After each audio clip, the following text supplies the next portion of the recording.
Some say Chinese is one of the most difficult languages in the world, and learning it is almost impossible. So learning Chinese, the most difficult thing. 非常非常非常非常非常难 So I'm sort of tone deaf.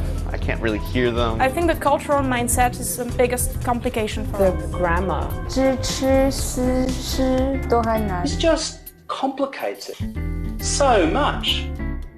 Only because you're not learning it in the right way.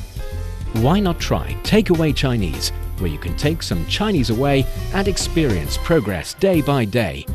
Takeaway Chinese, we will promise you a difference.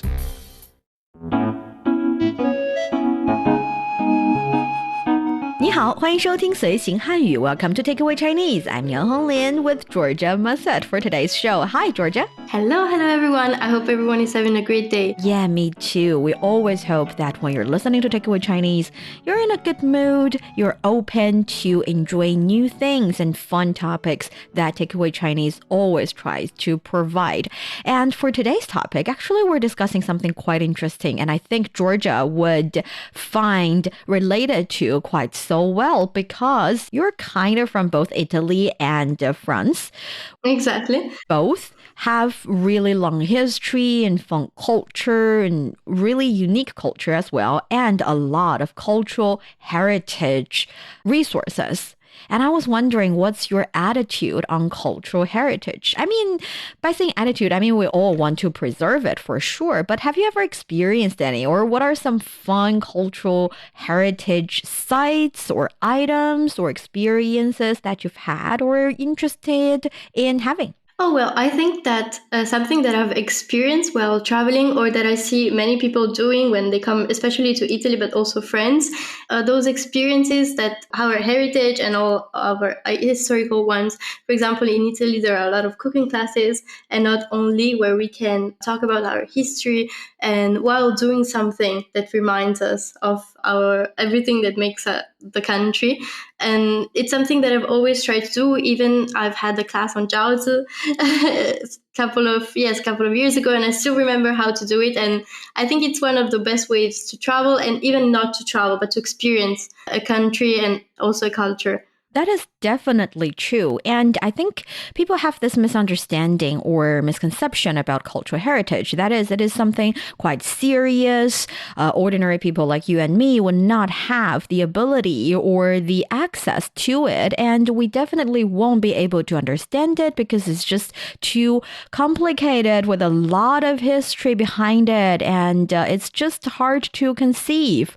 But I don't think that's the actual situation. I think for a lot of different country, for a lot of different culture, the idea of cultural heritage is that it is something that you can experience. It is something that you can enjoy quite easily, and it's quite accessible. And I do agree that if we are traveling to a new place, and this place is quite interesting with a long history, with a fun culture, one of the best ways to actually have a hands-on experience with it and have a real, very authentic reaction or interaction with it is to find out the cultural heritage and maybe experience it yourself. I completely agree with you.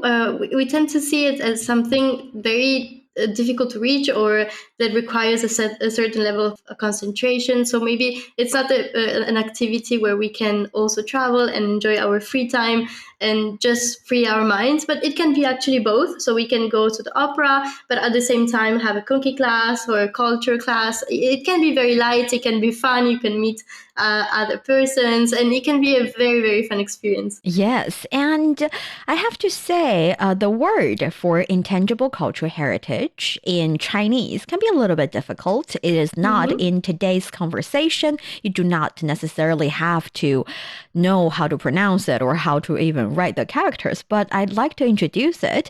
And the intangible cultural heritage in Chinese would be 非物质文化遗产。非物质文化遗产。遗产. 遗产. Okay, yes, precisely, because 非 means not. 物质 is matter or subject or tangible. So 非物质 means it's not tangible. Hence, intangible. So 非物质 points on the intangible part. 文化 is culture or cultural. We've talked about 文化 before. Culture, 文化. Yes. 文化遗产 is heritage. 遗产非物质文化遗产 Perfect. And it also has a short term that is 非遗. 非遗 Yes, 遗非遗 is much easier. Nice. If you say Yes. 非遗, people understand. 非遗 Yes. So that is going to be the theme of today's Takeaway Chinese. If you're interested in Chinese culture and you want to get a grip on the Chinese language, then this is the show for you. Stick with us for 30 minutes and you soon see the rewards. And for more fun Chinese learning, follow our Facebook page, Learn Chinese, to watch many fun videos and live streams. But now, let's provide you with some free Chinese for takeaway. 看我剪的这个图案怎么样？第一次尝试就能剪成这样，我觉得你非常有天赋。谢谢。我听说在剪纸中，花常常寓意着花开富贵。对，希望我们未来的生活都能幸福美满。And that is the conversation.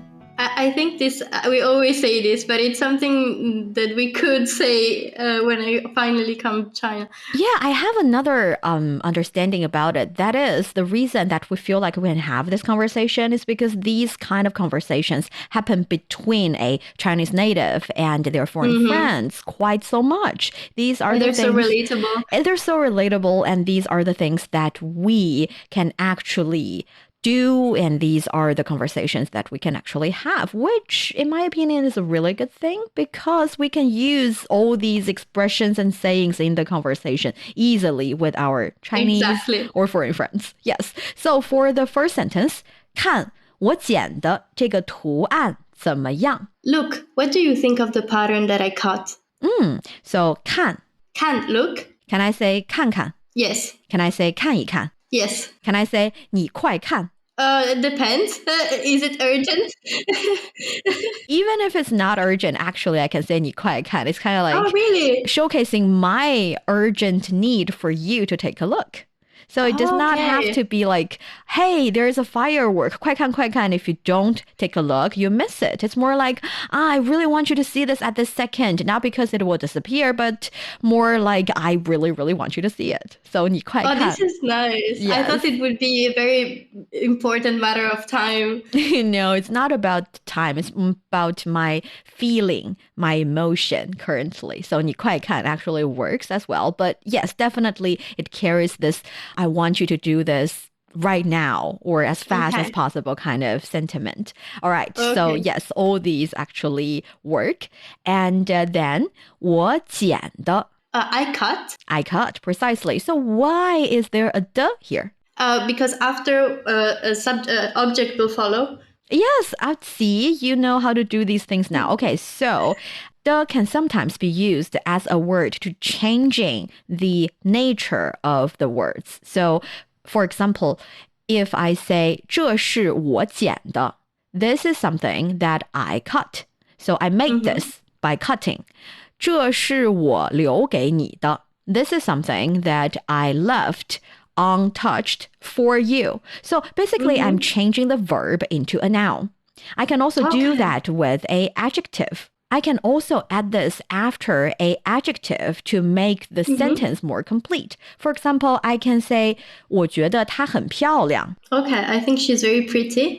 I can also say 我觉得她挺漂亮的. She has a pretty voice?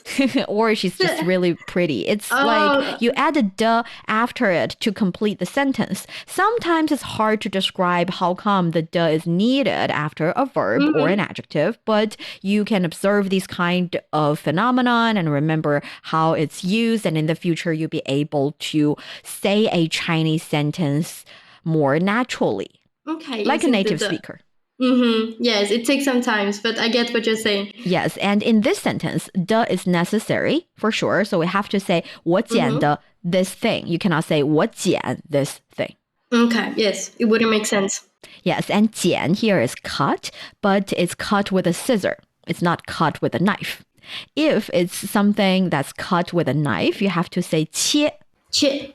Not 剪. 剪 is precisely cutting with scissors. Okay, 剪. So later we have 这个这个 this 图案图案 pattern. Yes. So 图 is a picture. 案 is more like a pattern. It's kind of like the kind of picture that would repeat itself and appear again and again repeatedly and continuously. Okay, in my mind, it's very relaxing. It's something we need to follow a trace and with a little scissor. Yes, that's 图案.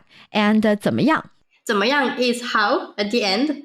How is it? How do you like it? 第一次尝试就能剪成这样，我觉得你非常有天赋。You managed to cut it like this on your first try. I think you're really talented. Yes. So 第一次第一次 the first time. So how to say the second time? 第二次第二次 How to say the third time? 第三次 Precisely. So D is like I am counting. When I'm counting, it's number 1 or 2 or 3. When I'm counting, I use D. So instead of creating another word for first, the second, like in English, we actually use this structure to showcase it. So that's 第一次尝试。尝试 the first try. Yes. So try 尝试。When you try something, you can use 尝试. Do you know what 尝 means in itself, the character? 尝 is it a new experience? Actually, 尝 means to taste. Oh, yes, 尝 尝一尝, have a taste.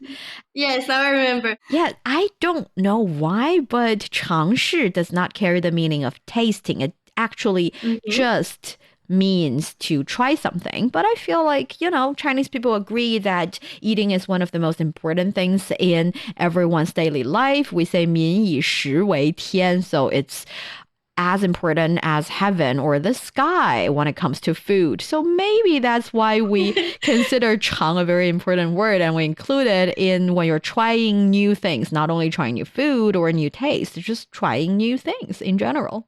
Oh, I love how everything is food related. Maybe it starts with food, but then we can try other things. Yes, we can try other things. So that's 尝试.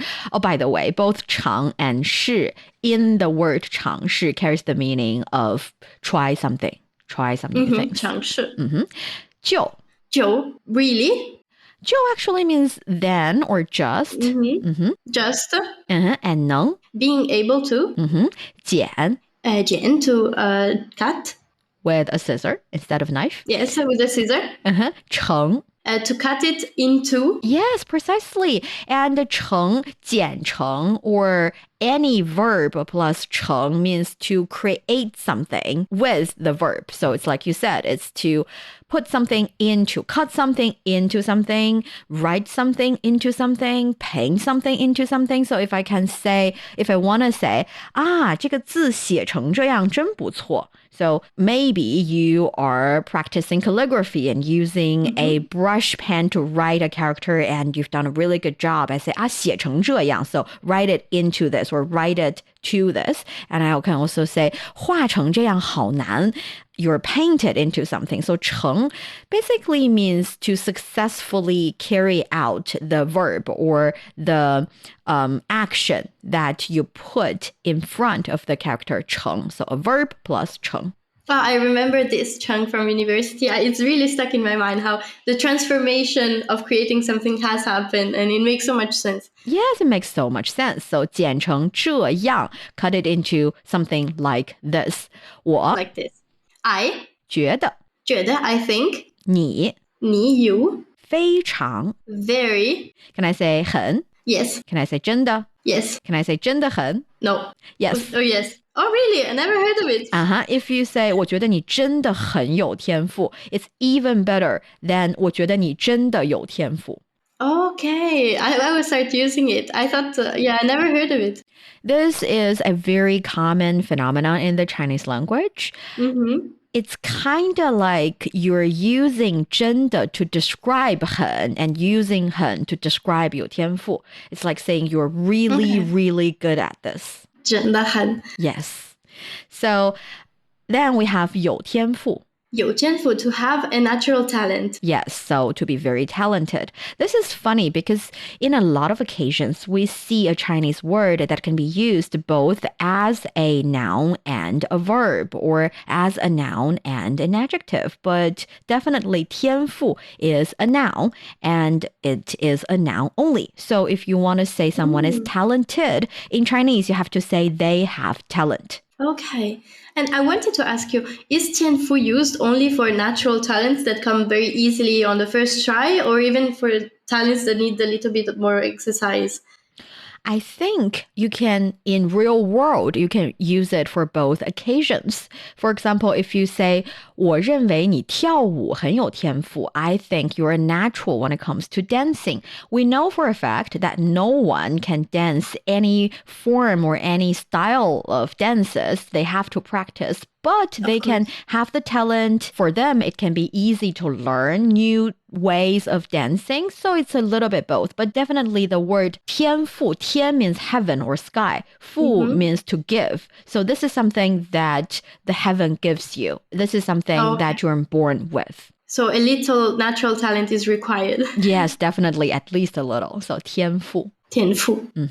And then, 谢谢. 我听说在剪纸中，花常常寓意着花开富贵。 Thank you. I heard that in paper cutting, flowers often symbolize prosperity and wealth. Yes, so 谢谢. 谢谢, thank you very much. 我 I 听说 I heard that 在 in 剪纸 paper cutting with scissors inside this area. Okay, so what do I mean when I say 在剪纸中?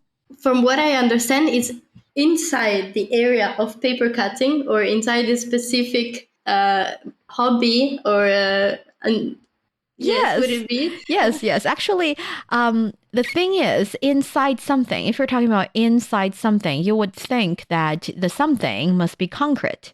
For example, 在教室中，同学们都在认真学习。Inside the school, all the classmates are studying? Yeah, so inside the classroom, 教室, or 在学校中有8个班级, there are 5 classes, something like that. But actually, 在 something 中 can also mean with regard to something. So paper cutting is kind of like a subject or a theme, whereas I'm saying with regard to paper cutting, like you said, in the area of paper cutting. So that's how we use 在什么中. And 剪纸 is to cut paper with scissors. Well, actually, when it comes to paper cutting, some people use knives as well, but it's not the point. And the point is, 剪纸, paper cutting, is a very special form of art that's very popular here in China. And in the meantime, there are a lot of places now that you can actually appreciate people's paper cutting skills, and you can even try it for yourself. Something really fun that we will discuss in the second half of the show. And that is 我听说在剪纸中. And then the next word is 花. 花, flower. Flower, 常常. 常常, often. Often. 寓意着. 寓意着, to symbolize. To symbolize. Actually, 寓意 can be used as a noun as well. So, 这首诗的寓意是什么? The symbol behind this is... Yes, behind this poem. 诗歌 is a poem. Yes. So, that's 寓意. 花开富贵. 花开富贵, prosperity in bloom. Yes, that is a really good translation. We know 花 means flower, 开 blooming, 富贵 actually means wealth. It's very interesting because this word, for me, it's kind of like, we know 花开富贵now. It's like flower, blooming, wealth. There's also, for example, 花好月圆. 花, flower, 好, good. 月, the moon. 花好月. 圆 is round. So when the flowers are blooming and the moon is round and bright, it's a good occasion. And we also have 花团锦簇. So 花团 is like the round and beautiful cluster of flowers, and 锦簇 is like they are getting together. So all these words, they have these concrete subject in the word, yet they mean this very abstract feeling that everything's very prosperous, it's wealth, and people are very happy, and the moons are round. So when it comes to these kind of idioms, you have to understand the connotation behind it, or a little bit like the symbolism behind it. Of course, and I find it very poetic and how everything comes back to flowers and wealth and prosperity. Yes, so 花开富贵, prosperity and wealth. 花开富贵. And then 对，希望我们未来的生活都能幸福美满。Yes, and I hope that our future lives will be happy and fulfilling as the pattern shows. Yes, so 对， yes, correct.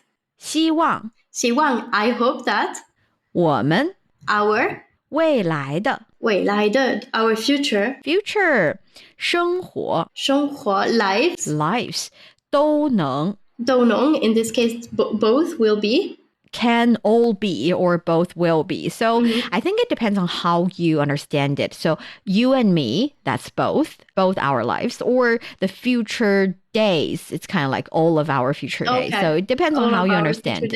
Yes.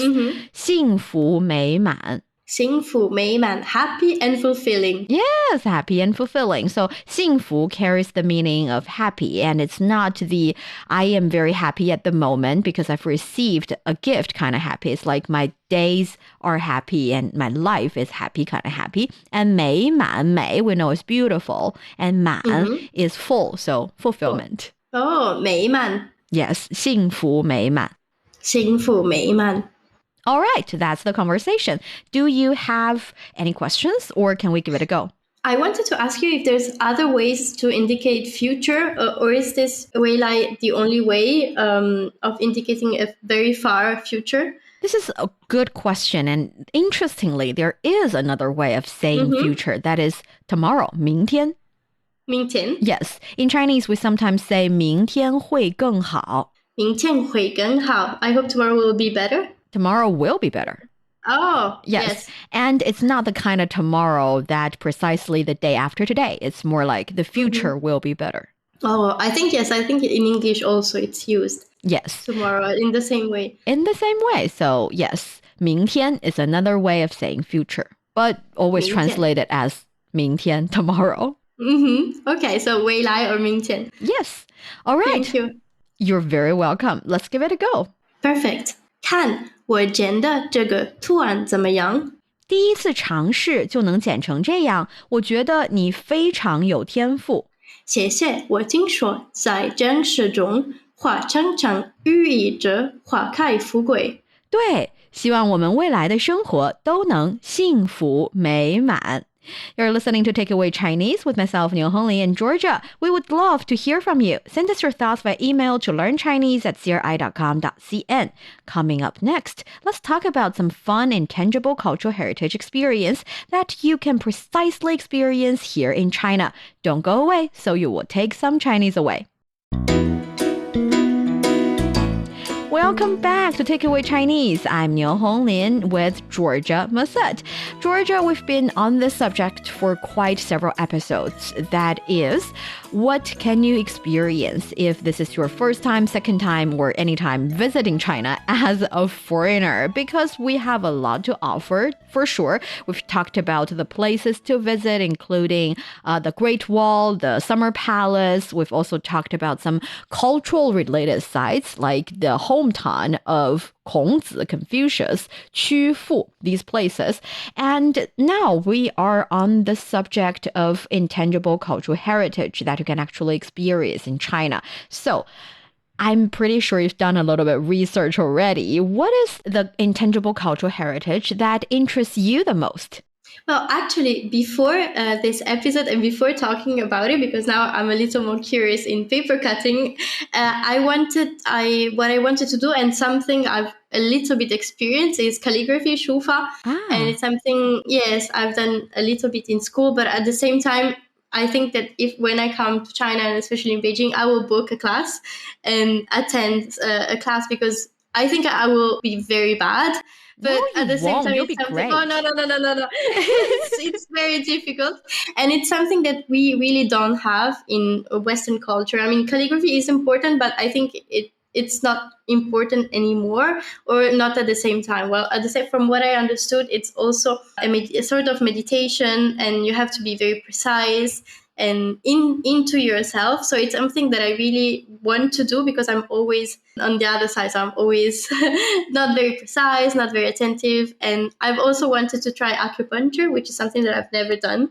Yes, 针灸. 针灸. Yes. Oh yes, it's something. Yes, it's actually very popular, but I want to experience it in China, and to channel all the channels inside my body and regulate them. I think it's something that I really need at the same time, and also participate to a Chinese tea ceremony. And I think that a wedding would be the perfect occasion. So I have to be invited to a wedding first. But actually, I'm getting very curious in Chinese paper cut. When we were discussing about it and looking at some pictures, it also, like shufa, like calligraphy, looks like something where you have to be inside yourself and be very precise, which is something that I'm not, but I actually like doing these kind of activities, and it helps a lot to work on something that is exterior but inside yourself. Yes, and when it comes to these kinds of intangible cultural heritage, 非遗 or 非物质文化遗产, it's interesting to know that actually many of these items are quite good for your cultivation of health. It's like it helps you to concentrate on yourself. It helps you to get into the flow. 心流, we call it 心流, so heart 心流. flow, precisely. Yes, it's like when you're concentrating on the things that you do 100%, you get into the flow, and the flow helps you to ignore all the trouble that you encounter in your everyday life. And it also helps you to get into this almost meditation mode that is really good for your health. Let alone 针灸itself, acupuncture, as well as tea ceremony you talked about, because we know tea is really good for our health as well. So these are quite interesting intangible cultural heritage experiences that are widely provided for people visiting the country. And we know that here in China, it's a vast country, I say it a lot, with a lot of people with different ethnicities and different it's kind of like different regional cultures there. Yes. And the paper cutting, for example, 剪纸, or we call it 剪纸艺术, the paper cutting art. 剪纸艺术. Yes. The final products can be very different in different regions. And you can go to different places in the country and see the paper cutting final products in different places and compare the different characters and distinction. And this can be very interesting as well. Are you a good paper cutter? I'm not, but I have to say, really? for my hometown Shanxi province, there are some really good paper cutters. And not only can we cut papers, we can even cut pastry. In Chinese, we have 花模. 花模. 模 is kind of steamed bun. It's another way of saying 馒头. 馒头. And 模 is the steamed bun. And 花 is flour. It's also variety of. So it's kind of like saying we have a variety of different types of steamed bun. And they can be cut and formed and also even sculptured into different shapes. They can form, for example, the 12 zodiacs. They can be formed into different types of very beautiful flowers or with different patterns. And when you actually put them in a steam and steam them out, they look a little bit different from what you have shaped them for, because after the steaming process, but with the right technique and the right, very flexible and skillful hands, they can be formed into very beautiful and interesting patterns. 花模, it's definitely an art form from my hometown Shanxi province. Oh, 花模, I have to look this up. I think it requires, when it comes to pastries or everything related to cakes or sweet, it requires a level of precision that I don't have. So I would love to try paper cutting. I'm really interested now. Yes, I am quite interested in it as well, and I hope I can try it in other places. And we also know that, for example, Chinese 珠算, knowledge and practices of mathematical calculation through the abacus, can be another very interesting item. And of course, there's the 昆曲 opera and Peking opera and different types of opera. Maybe it is hard for you to actually experience it, but you can definitely appreciate it. So there are a lot of intangible cultural items that are there ready for you to have fun, to have your personal experience. And hopefully everyone coming to China enjoying the great view, perfect food can spare a little bit time trying your hands on this intangible cultural heritage. It will provide you with a whole new experience and understanding about the culture. I completely agree. I think it's something that would be very sad to miss out or not to do in order to experience even better. A culture so different and so rich. Yes. And that brings us to the end of today's Takeaway Chinese. I'm Niu Honglin with Georgia for today's show. For more episodes of the show, you can visit our website at radio.cgtn.com and go to the column Podcast. You can also listen to the show and read the script there. Find us wherever you listen to your favorite podcast. Just search for Takeaway Chinese. Don't forget to leave your questions, comments, and a 5-star rating. 感谢收听，我们下次再见。 Goodbye, everyone. 再见。